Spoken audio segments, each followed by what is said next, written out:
Tá, mas a voz não está boa, né? Vocês estão percebendo.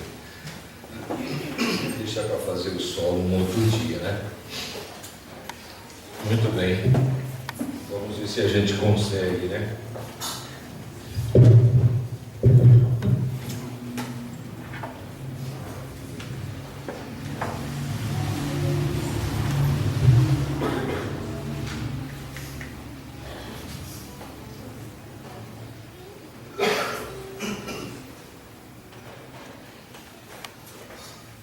Da última vez a bateria acabou, né? Vamos ver se hoje ela não acaba. Vamos abrir as nossas Bíblias em Hebreus 1, fazer a leitura de Hebreus 1, por favor.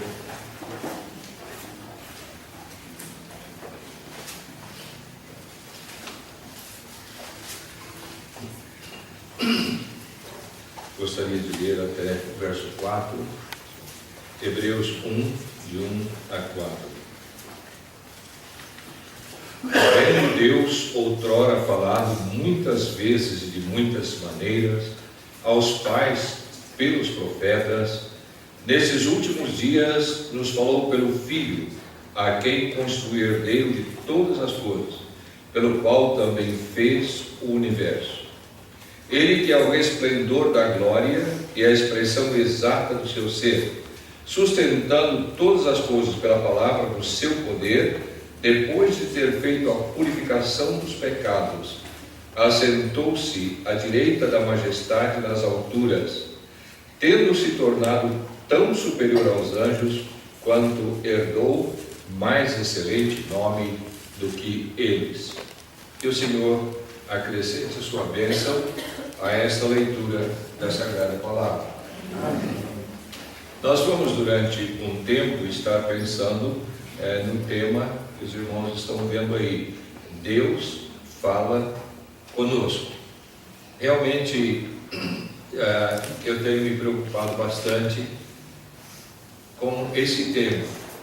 Não fui eu que montei os slides, foi meu irmão, mas eu achei próprio para o nosso pensamento hoje. Porque é tão importante quando a gente pode perceber a voz de Deus, perceber Ele falando conosco e, ao mesmo tempo, tendo uma disposição de atender a voz dEle, de obedecer ao que Ele fala. Nós acabamos de ler esse texto que está aí, né? Havendo Deus outrora falado muitas vezes e de muitas maneiras aos pais pelos profetas, nesses últimos dias nos falou pelo Filho. Isso é, sem dúvida, importante. Então, eu gostaria que nós olhássemos com atenção e nós vamos ver como Deus falou com algumas pessoas no passado e vamos pensar um pouco também no Senhor Jesus Cristo, mais para o final. Como é que Deus fala com a gente? Através do Senhor Jesus Cristo. Se uma pessoa não tem Jesus Cristo no seu coração, como é que Deus fala com essa pessoa? Através de Jesus Cristo. Então, nós vamos procurar pensar um pouquinho nisso, não é? Deus falou com Adão e Eva, e eu queria que nós observássemos uma coisa. Se você quiser depois anotar os versículos, estão aí no quadro, né? Mas eu queria que você observasse a pergunta que Deus faz a Adão. Quando o Senhor vem ao jardim, após o homem ter pecado, ter desobedecido a Deus, Deus vem para o jardim, mas o homem não tem coragem de estar em pé, face a face com Deus, como ele tinha nas outras ocasiões. Ele se escondeu entre os arbustos. E por que ele se escondeu? Porque ele pecou. Ele não podia mais olhar nos olhos de Deus. A sua cabeça era cabisbaixa, não é? Mas quando o Senhor chega, o Senhor faz essa pergunta a ele: Adão, onde estás? E esta pergunta está registrada na Bíblia, irmãos, não apenas para a gente ler e meditar, mas para a gente pensar na situação de Adão e pensar na situação nossa também, né? Quando Deus pergunta onde estás, né? Será que Deus não sabia onde Adão estava? É claro que ele sabia, não é? Ele sabia que o Adão estava escondido lá no meio dos arbustos, com medo de Deus, não é? Talvez com vergonha de Deus, por causa do seu erro, do seu pecado. Mas esta pergunta de Deus é muito importante, e Ele não a fez apenas, né, para ser um fato histórico, mas para nós pensarmos nela. Se o Senhor Deus estivesse aqui hoje, como Ele de fato está, na pessoa de Cristo, na pessoa do Espírito Santo, né, e fizesse essa pergunta para nós: fulano, onde estás? Qual seria a nossa resposta no âmbito espiritual? Você vai dizer: eu estou aqui, né? Mas nós estamos pensando exatamente no âmbito espiritual. Onde Adão estava? Fisicamente escondido debaixo dos arbustos, mas espiritualmente, onde ele estava? Qual era a situação dele diante de Deus naquele momento, quando Deus lhe faz essa pergunta? E se Deus fizesse essa pergunta para nós hoje: onde estás? Qual é a tua condição espiritual? Qual é a tua posição diante de Deus? Isso é importante para nós, não é verdade? Então Deus falou assim com Adão, mas Deus fala assim com a gente também. E quando Ele pergunta onde estás, Ele está querendo despertar em Adão a necessidade de ter uma vida espiritual ligada ou chegada a Ele mesmo. E isso deve ser, de fato, muito importante para nós. Adão disse: eu tive medo e eu me escondi. O que causou o medo foi o pecado, né? E ele então teve que se esconder. Então, nessa conversa de Deus com Adão, nós aprendemos que é muito importante diante de Deus a nossa posição, a nossa condição espiritual. Nós estamos olhando nos olhos do Senhor, ou nós estamos escondendo do Senhor, porque nossa vida não está de acordo com a vontade dele. Eles não entenderam a voz do Senhor e desobedeceram. Esse verso que nós temos aí é muito importante, né? Portanto, assim como por um só homem entrou o pecado no mundo, e pelo pecado a morte assim também, a morte passou a todos os homens, porque todos pecaram, né? Então, esse homem por quem o pecado entrou, sem dúvida, é Adão, né? E não atendendo a voz do Senhor, eles desobedeceram ao Senhor. Deus falou também com esse outro homem que aparece aí. Nós escolhemos alguns, mas é claro, Deus falou com muita gente, né? Mas no caso de Noé, Deus falou com Noé.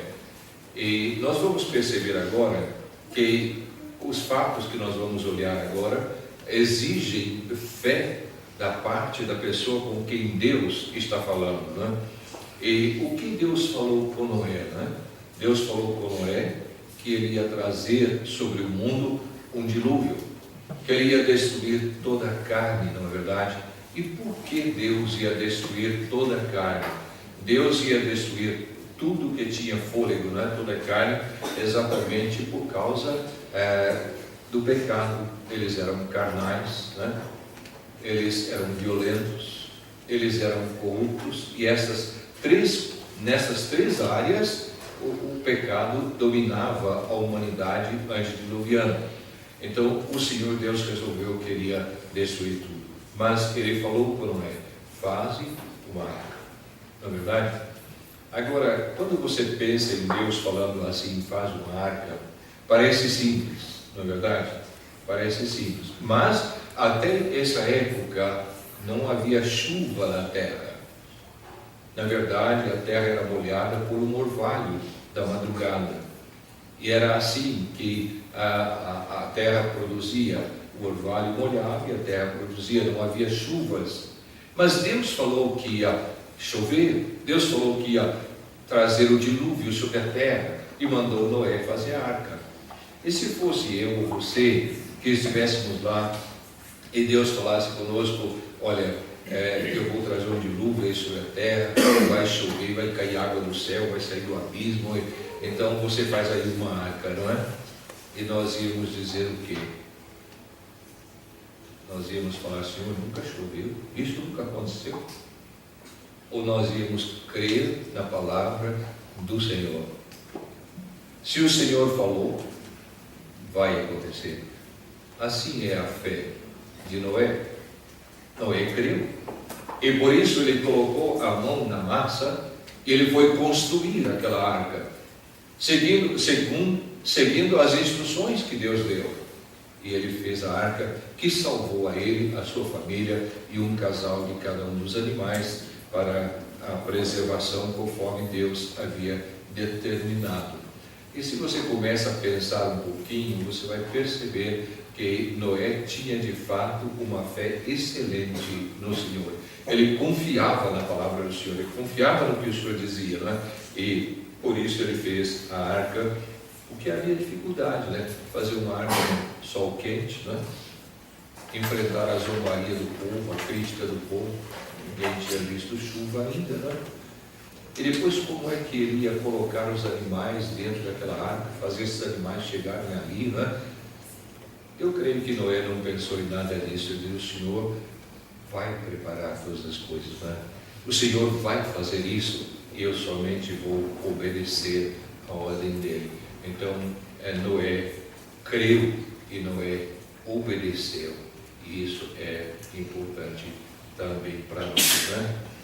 Outro homem a quem Deus falou foi Abraão. Esse homem é conhecido como o pai daqueles que têm fé no Senhor, o pai da fé, né?